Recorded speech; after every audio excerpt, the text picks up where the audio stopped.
नमस्कार दोस्तों। क्या आपको लगता है कि इंग्लिश सीखना मुश्किल है? क्या आपने भी कई बार शुरुआत की लेकिन बीच में ही छोड़ दिया?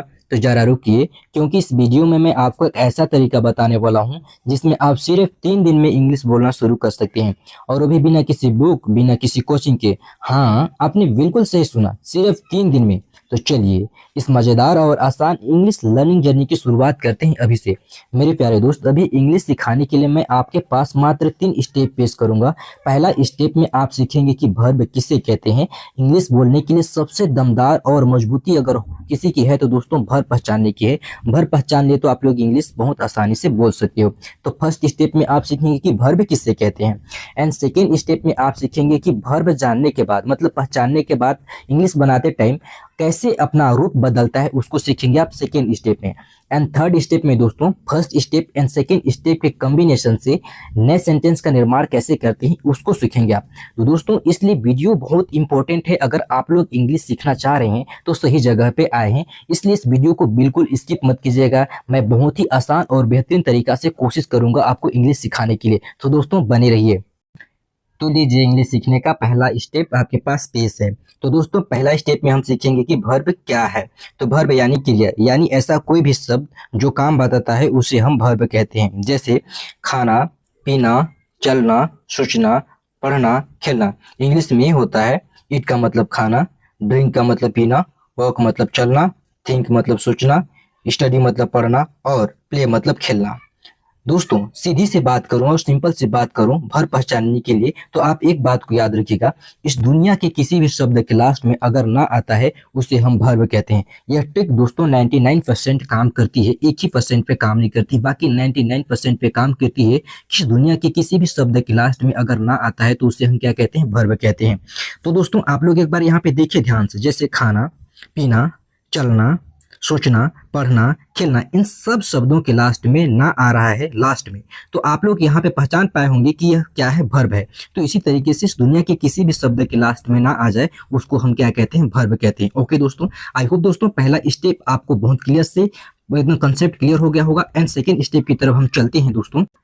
तो लीजिए अब सेकेंड स्टेप स्टार्ट है आपके पास। इसमें आप सीखेंगे कि वर्ब का सही इस्तेमाल कैसे करना है। आप लोग पहले से पढ़ते आ रहे हैं, गो का मतलब होता है जाना, कम का मतलब होता है आना, रीड का मतलब होता है पढ़ना। लेकिन मैं ऊपर तीनों का मतलब गलत बोलूं तो आपको कैसे लगेगा? मुझे पता है आप लोग को अच्छा नहीं लगेगा, क्योंकि आप यही पढ़ते आ रहे हैं।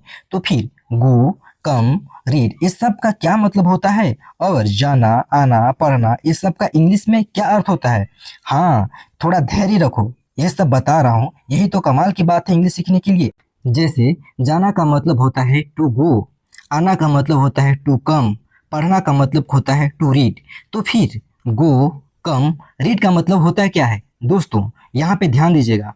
गो का मतलब क्या होता है? जाओ। कम का मतलब क्या होता है? आओ। रीड का मतलब क्या होता है? पढ़ो। लेकिन जाना का क्या होगा? To go. आना का क्या होगा? To come. और पढ़ना का क्या होगा? To read. दोस्तों अब स्टेप थर्ड की तरफ चलते हैं हम लोग। तो दोस्तों अगर आप first step and second step को बहुत ही बेहतरीन और अच्छे तरीके से समझ गए होंगे, तो अब रेडी हो जाइए स्टेप थ्री को समझने के लिए, क्योंकि इसमें मैं आपको बहुत ही अच्छे और बेहतरीन तरीके से समझाऊंगा कि इंग्लिश में कैसे सेंटेंस बनाते हैं। ओके, तो यहाँ पे देखिए, मैं इसको समझाने के लिए आप लोग के लिए कुछ सेंटेंस लेता हूँ। जैसे यहाँ पे तुम अंग्रेजी पुस्तक पढ़ो। यहाँ पे दोस्तों ध्यान दीजिए, तुम को क्या बोलते हैं? यू। और अंग्रेजी को तो पता है आप लोग को इंग्लिश बोलते हैं, और पुस्तक को बुक बोलते हैं, और पढ़ो को स्टेप 2 में बताया क्या बोलते हैं? रीड। तो इसका इंग्लिश होगा यू रीड इंग्लिश बुक। क्या होगा दोस्तों? You read English book. लेकिन अगर मैं बात करूं कि तुम्हें अंग्रेजी पुस्तक पढ़ना है, यहाँ पे देखिए लास्ट में क्या है? पढ़ना है। पढ़ना है, यही तो कमाल की बात है। तुम्हें अंग्रेजी पुस्तक पढ़ना है, तो इसका क्या होगा दोस्तों? पढ़ना है का क्या होगा? पढ़ना का क्या होता है मैं बताया ऊपर स्टेप 2 में। पढ़ना का मतलब क्या होगा? रीड नहीं, टू रीड होगा। क्या दोस्तों? To read. ओके, यहाँ पे देखिए, तुम्हें अंग्रेजी पुस्तक पढ़ना है, इसका इंग्लिश में सेंटेंस होगा you have to read English book. क्या होगा दोस्तों? You have to read English book. यहाँ पे हैव क्यों आया इसके बारे में मैं आगे वाली वीडियो में बात करूंगा। अभी इतनी समझिए कि पढ़ना को इंग्लिश में क्या बोलते हैं? To read. तो तुम्हें अंग्रेजी पुस्तक पढ़ना है, इसका इंग्लिश में सेंटेंस क्या होगा? You have to read English book. क्या होगा दोस्तों? You have to read English book. Okay, and then second example देखिए, तुम विद्यालय जाओ। यहाँ पे जाओ का इंग्लिश क्या होगा दोस्तों? गो। आप लोग को ऊपर स्टेप 2 में बताया था गो का मतलब क्या होता है? जाओ। ओके, यहाँ पे देखिए तुम विद्यालय जाओ, इसका इंग्लिश होगा यू गो टू स्कूल। दोस्तों आप लोग को एक बात बता दे रहा हूँ, यहाँ पे गो के साथ हमेशा क्या लगता है दोस्तों? टू लगता है, क्योंकि गो एक डायरेक्शन देता है, मतलब दिशा देता है, इसलिए गो के बाद क्या लगता है? टू लगता है। ओके दोस्तों, तुम विद्यालय जाओ, इसका इंग्लिश होगा you go to school. Okay, and next example देखिए, तुम्हें विद्यालय जाना है। इसमें ध्यान से देखिए, लास्ट में क्या है दोस्तों? जाना है। जाना है, तो जाना का इंग्लिश में क्या होगा दोस्तों? जाना का इंग्लिश में गो नहीं होगा, क्या होगा दोस्तों? टू गो होगा। क्या होगा? टू गो, मतलब गो के पहले क्या लगेगा? टू लगेगा। ओके, तो यहाँ पे तुम्हें विद्यालय जाना है, इसका इंग्लिश होगा you have to go to school. You have to go to school. यहाँ पे देखिए गो के पहले भी और गो के बाद में भी लगा है टू। बाद में इसलिए लगा है क्योंकि यहाँ पे डायरेक्शन दे रहा है, और गो के पहले इसलिए लगा है क्योंकि इसमें जाना आ रहा है। ओके दोस्तों, उम्मीद करता हूँ कि आप लोग को first step and second step and third step बहुत ही अच्छे तरीके से समझ आ गया होगा।